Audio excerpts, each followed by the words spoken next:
Hey guys, welcome back to Let's Play Final Fantasy IV. Last time we got the chest to the right there. Now... well, I'll show this off again. I was actually just going to talk about this guy. Do I still have my right weapons? I do. Okay. The gold dragon here is actually susceptible to sleep. Now, I'm not sure how often he is susceptible to it, but I know that it can be used on him to basically prevent him from doing that, because that's really annoying. So you could, normally in a battle with two of these guys, I would use Bahamut to try and take them out as soon as possible. In this case, I'm going to see if I can use Sleep to prevent him from pissing me off, pretty much. Let's see if it'll work. I would assume that he's susceptible in this version of the game too. I know for sure that he's susceptible in the PSP version. They did change a couple of things in that game, that version of the game. Oh, you're not helping at all. Gaslight. Ooh, scary. What's with the charge time on the sleep spell? Come on. There we go. Nighty-night. Unfortunately, now I have to use Isuna to break paralysis, because otherwise I can't hurt these guys. Ah well. It's another method of taking them out. Probably more effective, like I was saying, on a single target, single enemy, as opposed to, a couple of them. And in a battle I did off-screen, I managed to learn Death, and Break, and Tornado. Not all in the same battle, but yeah. We've got two more spells left to learn. One of them is Flare, and I'll leave it up to your imagination what the final one is. There we go. Much easier to deal with if you can cast Sleep on the guy. Unfortunately, I think I sold it, my Slumber Blade, so I can't use that anymore. Probably would have been useful to keep around for this purpose. Alright, and here we have more monsters.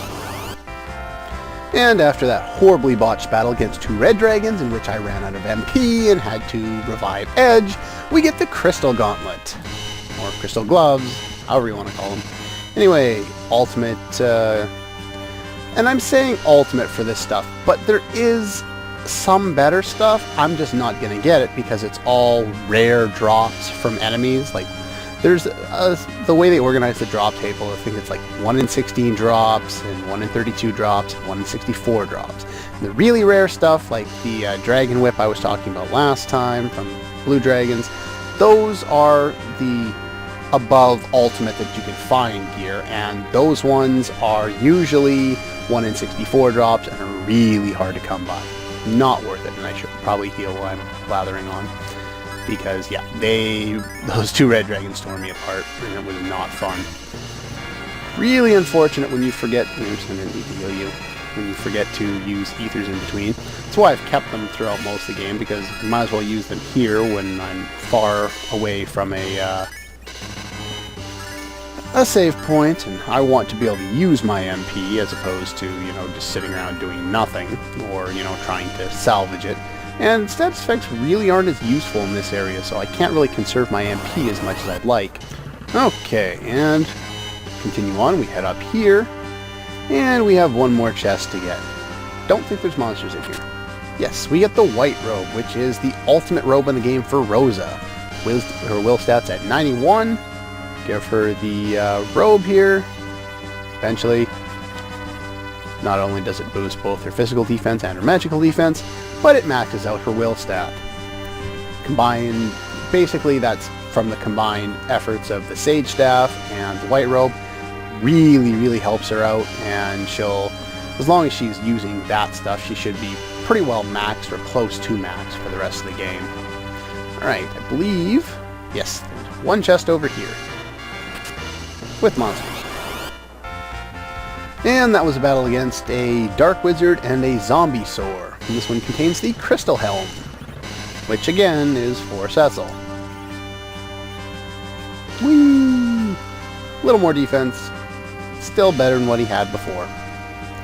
Alright, now let's see if we can continue on here. Oh, one more room to visit first. Oh, this room. Oh boy. Here we get a red fang, which I don't care about. Alright, I want to save on a different state. That one works. And for this, we're going to use an alarm. And what an alarm does is it summons the rarest fight in the area that you're in, which can be useful if you need to run into certain enemies. Such as these guys, the Pink Puffs. Now, anyone who's played this game probably already knows everything about these guys. These guys, even though they're flans, they still take physical damage, so you don't have to use spells, but you do want to use things that target more than one, because there's 5 of them, and you can deal a lot more damage, you know, trying to take out multiples all at once. And as long as Rydia does not get berserked here, good. That's good, that's good. I don't have Holy yet, so I can't really do anything there, so I'm going to haste up Rydia for this. Basically, these guys have 20,000 HP a pop, and come on, Rydia's turn. Rydia's turn, please.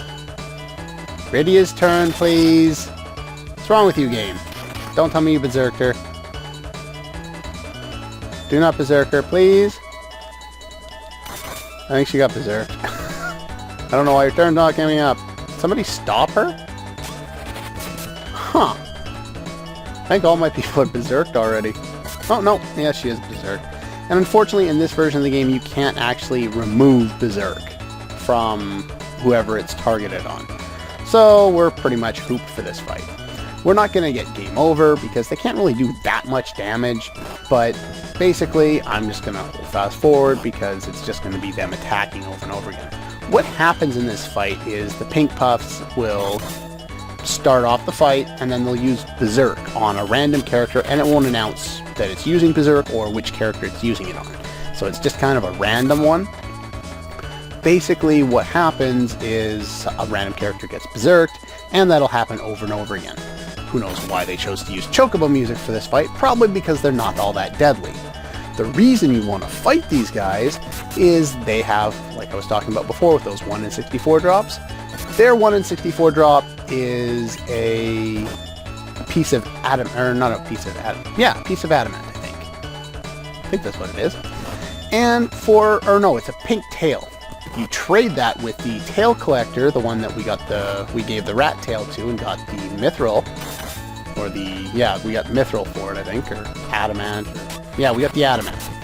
I know exactly what I'm talking about. Apparently, Kane's out of berserk somehow. I don't know how that happened, but anyway, yeah. So yeah, you can get the pink tail, trade it to the tail collector, and he'll give you a piece of adamant. You take the adamant to Kokoro, or the guy that gave you the Excalibur, and then you will get the adamant armor. At least I believe that's how it works. Either that, or you just trade the tail straight over for the adamant armor from the tail collector. I've never actually got it. It is extremely rare, but the adamant armor is the best armor in the game, bar none, for everyone. It raises all stats, I believe, and it gives you pretty much perfect physical evade. So it's beyond ridiculous, and it basically turns the final boss into a complete and total joke. He won't be able to do anything to you. Anyway, I said I was going to fast forward. Now it's time to do that.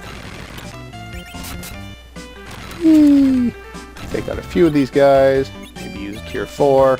Yeah, even if you're all berserk, they can't really do all that much. Eventually they will end the battle and just run away. That didn't happen this time, but it still takes forever. And here we get some money experience. And I didn't get it. Yeah, basically, if you get the pink tail, then you could go do it. I was kind of hoping I would get one on screen, but I want to make sure I leave a save state here. I'll try it a few more times off screen later and see if I can get lucky. Hopefully I'll be recording at the time. Anyway, that room aside, let's continue through the rest of the area, shall we? Well, not the entirety of the area, but a little further anyway. Here we get Artemis arrows and another Hellwind shuriken. And that was a scary battle with 2 blue dragons. That was not very much fun. And after that battle versus 2 of those floating eyeballs, we got a cottage, and we learned the almighty holy spell. Finally! takes to level 55, and I did a little bit of level grinding after the last couple of episodes, just a little tiny bit, you know, for about 10-20 minutes, just so that I could hopefully, you know, learn both Holy and Flare for Rydia, which I can't remember which level she learns it at, but she learns it probably at 55. But yeah, I want to be able to show off some of these spells since they really are very useful, and I want to show off what you'll be able to do with them. Now, I don't know how anyone figured this out, but whee! Secret passage. And there's no real mention of how you would expect that to be a secret passage, but it's there.